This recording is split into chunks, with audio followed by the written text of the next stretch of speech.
Iran और Israel की दुश्मनी 1979 की ईरानी इस्लामिक क्रांति के बाद से लगातार गहराती रही है। ईरान के सुप्रीम लीडर अयतुल्ला खमैनी ने कई बार कहा है कि वो इजराइल को दुनिया के नक्शे से मिटाना चाहते हैं। इजराइल को डर है कि अगर ईरान ने परमाणु हथियार बना लिए तो उसके अस्तित्व यानी एग्जिस्टेंस के लिए बड़ा खतरा होगा। दोनों देशों के बीच लंबे समय से प्रॉक्सी वॉर चल रहा था, जिसमें सीरिया, लेबनान, गाजा जैसे इलाकों में ईरानी समर्थित गुट इजराइल से भिड़ते रहे हैं। हालात तब बिगड़े जब इजराइल ने 13 जून को अचानक ईरान के सैन्य ठिकानों, परमाणु केंद्रों और तेल के प्लांट्स पर ऑपरेशन राइजिंग लॉयन के तहत बड़ा हवाई हमला कर दिया। इसमें ईरान के कई टॉप सैन्य अधिकारी, न्यूक्लियर साइंटिस्ट और आम नागरिक मारे गए। इसके जवाब में ईरान ने इजराइल पर सैकड़ों मिसाइल और ड्रोन दागे, जिससे इजराइल में भी जान-माल का नुकसान हुआ। ईरान के परमाणु कार्यक्रम को लेकर इजराइल और अमेरिका की चिंता कोई नई बात नहीं है। हाल ही में इजराइल ने ईरान के नतैंज यूरेनियम एनरिचमेंट फैसिलिटी समेत कई परमाणु ठिकानों पर हमला किया। इसका मुख्य कारण यही है कि इजराइल और अमेरिका दोनों को यह डर है कि ईरान अपने परमाणु कार्यक्रम की आड़ में परमाणु हथियार बना सकता है, जो पूरे रीजन के लिए खतरा बन सकता है। ईरान का परमाणु कार्यक्रम 1950 के दशक में अमेरिका की मदद से ही शुरू हुआ था। उस समय अमेरिका ने अपने एटम फॉर पीस प्रोग्राम के तहत ईरान को परमाणु तकनीक, रिसर्च, रिएक्टर, मशीनरी और ट्रेनिंग दी थी, जिसके बाद फ्रांस और जर्मनी ने भी ईरान को तकनीकी मदद दी। लेकिन 1979 की इस्लामिक क्रांति के बाद ईरान और पश्चिमी देशों के रिश्ते बिगड़ते चले गए और अमेरिका को शक होने लगा कि ईरान इस तकनीक का इस्तेमाल हथियार बनाने में कर सकता है।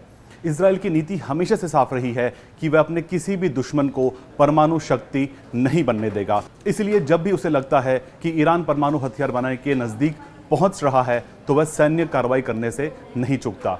अमेरिका की नज़र में भी ईरान का परमाणु कार्यक्रम एक बड़ा खतरा है। अमेरिका चाहता है कि ईरान तुरंत अपना यूरेनियम एनरिचमेंट प्रोग्राम रोके और अंतर्राष्ट्रीय नियमों का पालन करे।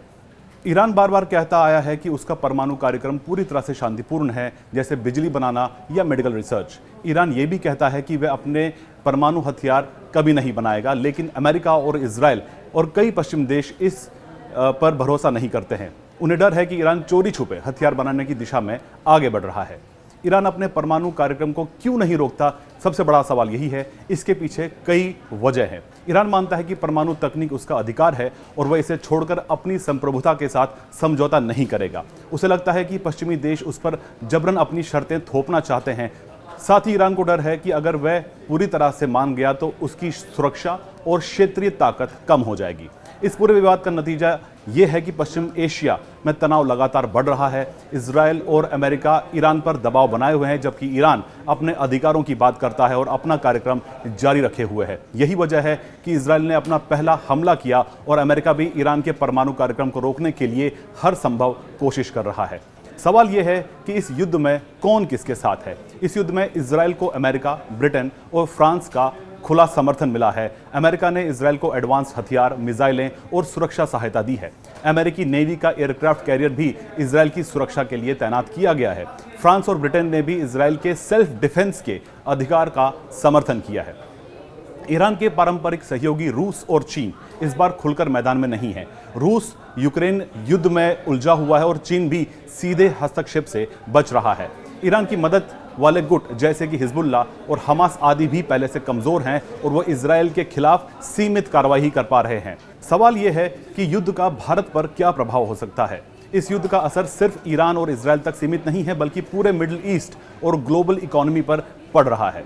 तेल की कीमतें $75 प्रति बैरल से ऊपर चली गई हैं, क्योंकि भारत अपना 85% ज़रूरत का तेल इंपोर्ट करता है, जिसमें 60% तेल स्ट्रेट ऑफ होर्मुज से आता है। अगर युद्ध लंबा चलता है तो पेट्रोल, डीजल और गैस के दाम भारत में भी और बढ़ सकते हैं, जिससे महंगाई और आर्थिक संकट गहरा सकता है। फिलहाल युद्ध रुकने के आसार कम हैं। ईरान ने सीजफायर से इनकार कर दिया है और इजराइल लगातार हमले कर रहा है। दोनों देशों के बीच संवाद की संभावना भी फिलहाल दिखाई नहीं दे रही है। अगर युद्ध लंबा चला तो इसके दायरे में अन्य देश भी आ सकते हैं और ये एक बड़े क्षेत्रीय या रीजनल या वैश्विक संघर्ष में भी बदल सकता है।